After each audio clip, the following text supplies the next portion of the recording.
ایسا نہ ہو کہ آپ پریشان ہو، اکیلے یا تنہائی محسوس نہ کریں، بلکہ اللہ نے فرشتے کو بھی بھیج دیا کہ ابراہیم کا دل لگاؤ، باتیں کرتے رہو۔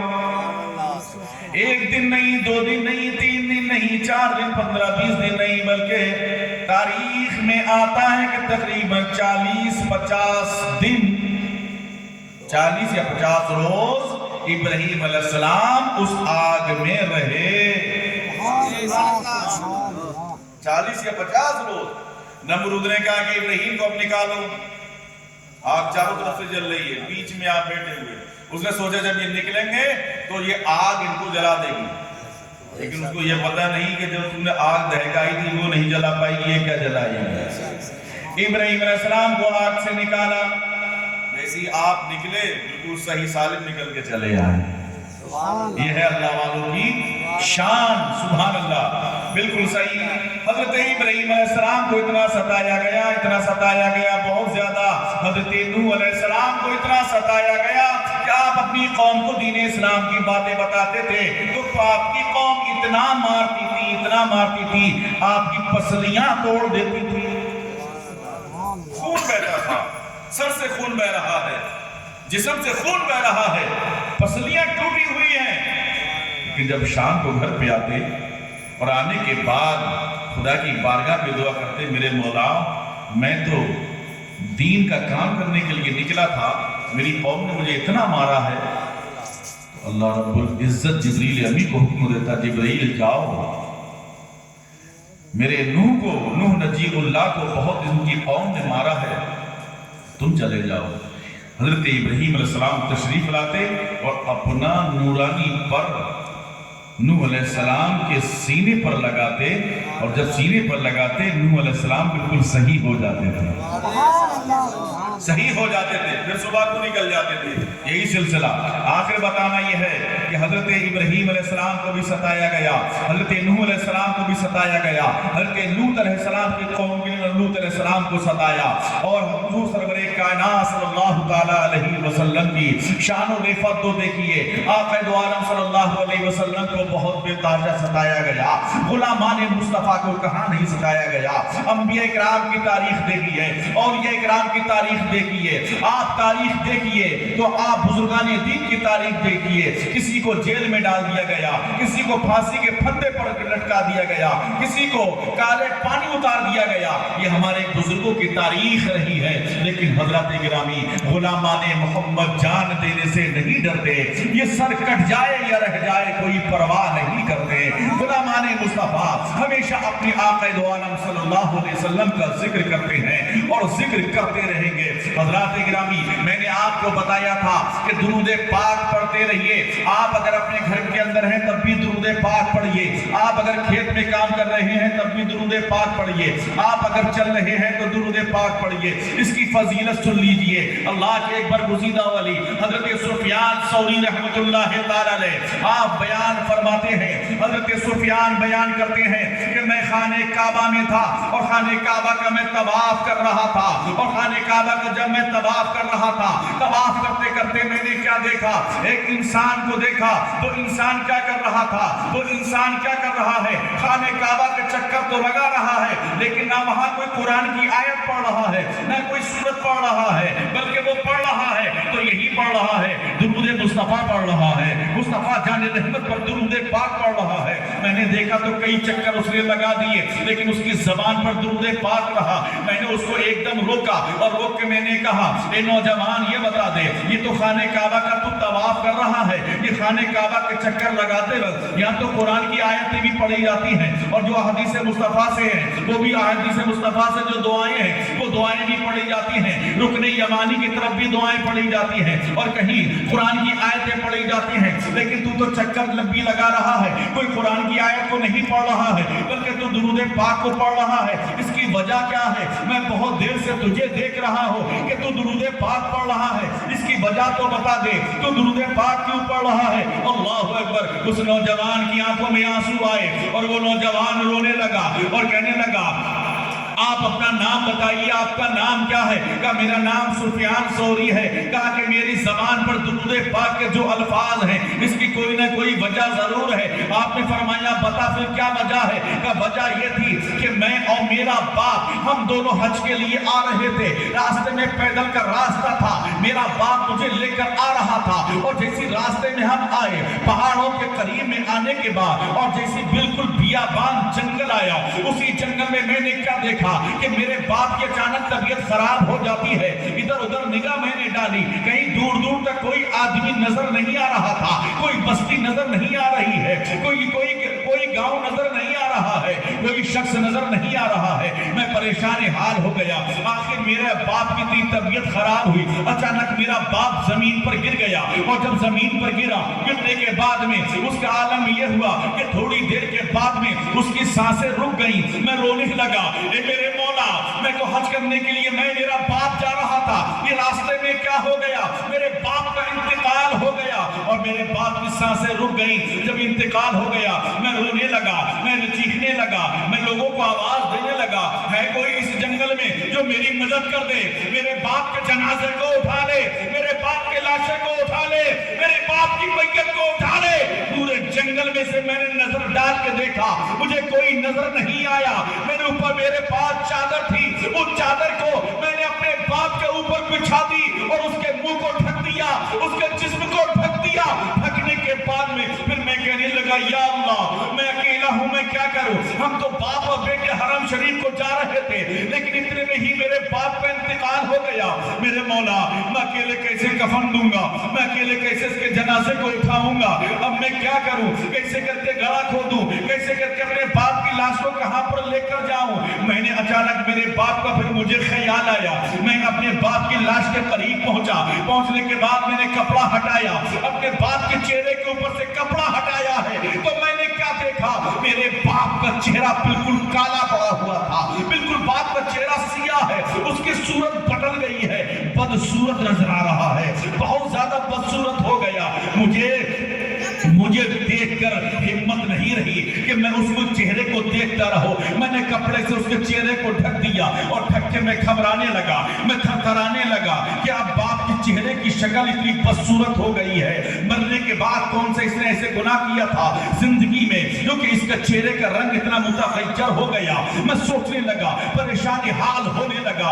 آخر کار میں نے سوچا کیا کروں؟ اتنے میں پھر میں نے خدا کی بارگاہ میں دعا کی، اے اللہ، مدد کے لیے کسی کو بھیج دے، میں پریشان حال ہو۔ اتنی ہی دیر میں وہاں پر بیٹھ گیا۔ بیٹھنے کے بعد میں میری آنکھوں میں نیند کا کچھ خمار آیا، تھکا ہارا تھا، جیسی نیند کا خمار آیا۔ اچانک میں نے کیا دیکھا یہ ہے کہ ایک حسین و جمیل خوبصورت ایک شخص سفید لباس پہنے ہوئے، چہرے پہ نقاب ڈالے ہوئے، ان کا چہرہ ڈھکا ہوا ہے، ہاتھ کھلے ہوئے ہیں، وہ قریب آئے، اور آنے کے بعد میں ایسے ہی میرے باپ کے قریب آ کے کھڑے ہوئے۔ فوراً میں نے دیکھا کہ ان کا چہرہ، ان کے چہرے کے اوپر میں نے ان کے ہاتھوں کو دیکھا تو ہاتھ بڑے خوبصورت نظر آ رہے تھے۔ اس کے بعد میں ان کے آگے کو قریب پہنچا، میں نے ان کا چہرہ دیکھنے کی کوشش کی تو فوراً میں نے ان کے چہرے کو دیکھا تو چہرہ بڑا خوبصورت نظر آنے لگا۔ 14ویں چاند پھیکا پڑ گیا، ان کے چہرے کی شعائیں ایسی تھی، ان کا چہرہ اتنا خوبصورت تھا۔ انہوں نے آگے بڑھ کر میرے باپ کے چہرے سے کفن کو، چادر کو ہٹایا، اپنا ہاتھ میرے باپ کے چہرے کے اوپر پھیرا، اور جیسی باپ کے چہرے کے اوپر پھیرا، میرے باپ کا چہرہ حسین و جمیل ہو گیا، میرے باپ کا چہرہ خوبصورت ہو گیا، اتنا خوبصورت ہو گیا، میں تعجب کرنے لگا، یا اللہ، اتنا خوبصورت چہرہ ہو گیا۔ فوراً ہی وہ وہاں سے واپس ہونے لگے۔ جیسی واپس ہونے لگے ہیں، میں نے ان کے دامن کو پکڑ لیا، میں نے ان کے دامن کو پکڑ کر مچل گیا۔ میں نے ان سے کہا، آپ اس بیابان جنگل میں ہماری مدد کرنے کے لیے آئے ہیں، سفید لباس پہنے ہوئے ہیں، آپ اپنا نام تو بتا دیجئے کون ہے؟ آپ نے میرے باپ کے چہرے کو جو بالکل کالا تھا بالکل صحیح کر دیا، خوبصورت ہو گیا، آپ اپنا نام بتا دیجئے۔ تو وہ کہتے ہیں، میں کوئی اور نہیں بلکہ تیرا پیغمبر محمد رسول اللہ صلی اللہ علیہ وسلم ہو، میں آمنہ کا لال ہوں، میں دونوں عالم کا تاجدار ہوں۔ کہا کہ یا رسول اللہ، میری تو عید ہو گئی، میں نے آپ کا دیدار کر لیا، مگر یا حبیب اللہ، میرے باپ نے کون سی ایسی نیکی کی ہے جس کی وجہ سے آپ نے میری مدد فرمائی ہے؟ آپ یہاں تشریف لائے ہیں، آپ نے میرے باپ کے چہرے کو جو کہ کالا تھا وہ کہ سفیدی میں تبدیل کر دیا۔ میرے آقا صلی اللہ علیہ وسلم